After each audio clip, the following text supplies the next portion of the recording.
Coba deh bayangin, uang ngalir terus ke rekening, bahkan pas kamu lagi tidur atau liburan. Kayaknya mustahil ya. Eits, tunggu dulu. Ternyata nggak juga. Nah, di sini kita bakal bongkar bareng-bareng resepnya. Langkah demi langkah buat ngebangun mesin uang kamu sendiri. Dan ini beneran praktis, bisa langsung dicoba. Nah, ini dia nih. Kamu tidur, duit masuk. Kalimat ini kayaknya impian semua orang ya kan? Tapi dengerin baik-baik, ini bukan cuma khayalan kosong. Ini tuh tujuan akhir yang bisa dan harus kita rencanakan. Coba deh, bayangin lagi. Pas kamu lagi liburan, lagi quality time sama keluarga, atau bahkan amit-amit lagi sakit, ada mesin yang tetap kerja buat kamu. Nah, itulah inti dari penghasilan pasif. Terus pertanyaannya, ini cuma mimpi atau bisa jadi rencana? Jawabannya, ya tergantung gimana cara kita ngelihatnya. Kan dari kecil kita selalu diajarin, kerja keras, cari duit, bener kan? Tapi ada satu rahasia yang jarang banget diajarin di sekolah. Gimana caranya bikin duit yang kerja keras buat kita? Nah, ini dia pergeseran pola pikir yang bakal jadi kunci dari semua yang akan kita bahas. Oke, kita masuk ke bagian pertama. Nah, sebelum kita ngomongin soal investasi, strategi, atau yang teknis-teknis lainnya, kita harus mulai dari sini dulu. Ini pondasinya, benar-benar dasar dari segalanya, mengubah pola pikir. Karena jujur aja, tanpa benerin cara kita ngelihat duit, semua teknik yang bakal kita pelajari nanti bakal percuma. Poin paling pentingnya tuh ini. Coba dipikirin, cara pandang lama tuh ngelihat uang sebagai sesuatu yang harus ditumpuk, disimpan di bank biar aman. Padahal uang yang diam itu ya cuma ngumpulin debu. Nah, cara pandang yang baru adalah ngelihat uang sebagai pekerja kita. Uang itu harus kita suruh kerja, kita sebar, kita puter, biar dia bisa beranak pinak dan ngasilin lebih banyak uang lagi buat kita. Keren kan? Nah, di sini kelihatan banget bedanya. Di kiri itu pola pikir standar, nabung. Kelihatannya sih aman ya, tapi ada musuh dalam selimut, namanya inflasi. Dia diam-diam ngegrogotin nilai uang kamu tiap hari. Nah, lihat yang kanan, ini pola pikir sejahtera, investasi. Uang kamu itu ditanam, dirawat, biar tumbuh jadi pohon yang lebih gede, yang buahnya jauh ngalahin inflasi. Keamanan yang sebenarnya tuh di situ. Oke, pola pikir udah beres nih, sip. Sekarang kita masuk bagian kedua, ngebangun fondasi. Anggap aja kita mau bangun gedung pencakar langit. Ada 2 tiang pancang yang hukumnya wajib, nggak bisa ditawar. Kalau 2 tiang ini nggak kuat, gedung kita udah pasti ambruk. Yuk kita lihat yang pertama. Tiang pertama ini kedengarannya simpel banget.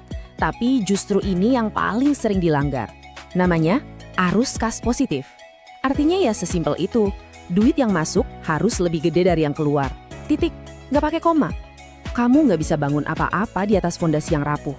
Ironisnya, banyak banget loh orang yang gajinya gede tapi gagal di sini. Karena pengeluarannya lebih gede lagi. Rumusnya ya cuma ini, pemasukan harus lebih besar dari pengeluaran. Kelihatannya gampang, tapi ini butuh disiplin dan jujur sama diri sendiri. Coba deh mulai sekarang, racak uang kamu tuh larinya kemana aja. Bedain mana yang benar-benar butuh sama mana yang cuma pengen. Serius deh, tanpa ini investasi itu cuma bakal jadi cara baru buat nambah utang. Oke, cash flow udah positif. Sekarang tiang kedua, sabuk pengaman finansial kamu. Kenapa ini penting? Karena hidup itu ya penuh kejutan. Tiba-tiba ban mobil pecah, atau kita sakit, atau yang paling serem, kerjaan tiba-tiba hilang. Nah, dana darurat ini yang bakal jadi bantalan, jadi pelindung kamu dari guncangan-guncangan kayak gitu. Biar kamu nggak panik dan jual investasi di saat yang paling parah. Terus, seberapa tebal sabuk pengamannya? Nah, aturannya jelas banget. Kalau kamu masih single, targetin minimal 3 kali pengeluaran bulanan kamu. Tapi kalau udah punya keluarga atau tanggungan, naikin targetnya jadi 6 kali. Ini tuh jaring pengaman standar yang bakal bikin kamu tidur jauh lebih nyenyak. Dan ini catat ya, aturannya nggak boleh dilanggar. Simpan dana darurat itu di tempat yang ngebosenin, tapi aman dan gampang dicairin. Contohnya, rekening tabungan yang beda. Jangan, sekali lagi, jangan pernah taruh di saham atau kripto. Ingat, tujuan dana ini bukan buat nyari untung, tapi buat ngejagain kamu pas lagi kepepet. Oke, fondasi udah kokoh, pola pikir bener, cash flow positif, dana darurat siap.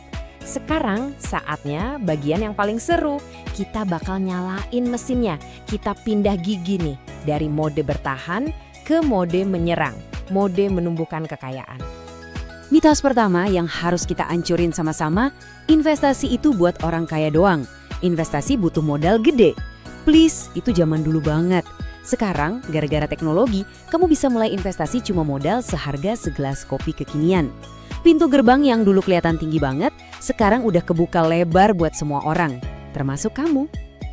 Dan tolong, ingat prinsip ini baik-baik. Yang paling penting itu bukan seberapa gede kamu mulai, tapi seberapa kali rutin kamu ngelakuinnya. Konsisten. Kayak ngedorong mobil mogok aja. Awalnya berat banget, kayak nggak gerak. Tapi kalau didorong terus, dikit-dikit, lama-lama kan dapat momentumnya. Terus jalan deh mobilnya. Sekarang coba bayangin keuangan kamu itu kayak kebun. Ada 2 jenis pohon yang bisa kamu tanam. Di kiri namanya aset produktif. Ini pohon duit. Dia bakal terus-terusan ngasih kamu buah. Ngasih duit ke kantong kamu. Nah, di kanan itu aset konsumtif. Ini pohon hias, kelihatannya keren, tapi dia nyedot duit terus, mesti disiramin pakai uang kamu. Pertanyaannya simple, kebun kamu mau diisi lebih banyak pohon yang mana? Ini juga penting banget, jangan pernah ngandelin satu sumber doang. Gaji dari kerjaan utama itu bagus, tapi itu cuma satu keran air. Gimana kalau keran itu tiba-tiba mampet? Ember kamu langsung kering kerontang. Tujuannya adalah bangun beberapa keran pemasukan. Semakin banyak keran yang nyala, makin cepat ember kamu penuh. Dan yang paling penting, kamu nggak bakal panik kalau salah satu keran tiba-tiba mati. Terus keran tambahan ini datangnya dari mana? Coba deh tanya ke diri kamu sendiri. Gue jago apa ya?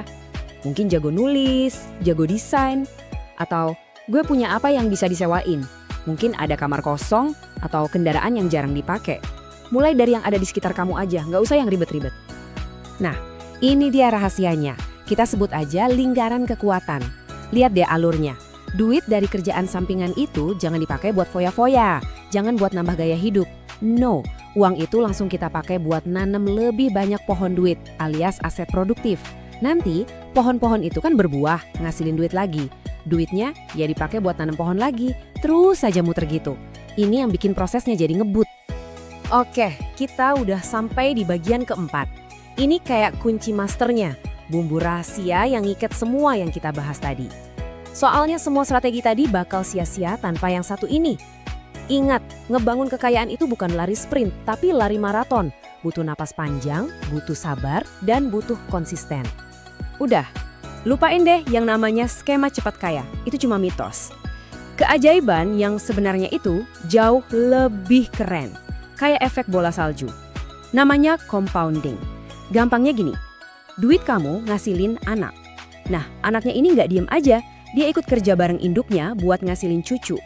Awalnya emang lambat, tapi lama-kelamaan, keluarga besar uang kamu ini bakal tumbuh dengan kecepatan yang gila-gilaan. Lihat deh gambar ini kekuatan waktu. Di tahun pertama, hasilnya mungkin cuma seuprit, bikin bosen. Banyak banget yang nyerah di fase ini. Tapi, coba lihat apa yang terjadi di tahun ke-10, apalagi tahun ke-15. Pertumbuhannya meledak. Inilah kenapa teman terbaik kamu dalam investasi itu bukan modal gede, tapi waktu. Jadi pesannya cuma satu, mulai sekarang juga, sekecil apapun itu. Nah, ini dia rangkumannya, peta jalan lengkap buat kamu, dari A sampai Z. Anggap aja ini checklist pribadi kamu. Pertama, benerin pola pikir. Kedua, bangun fondasi, arus kas sehat dan dana darurat. Ketiga, nyalain mesinnya, investasi rutin, fokus ke aset produktif, sama bangun pemasukan sampingan. Dan bahan bakarnya, sabar dan konsisten. Semuanya nyambung, satu kesatuan.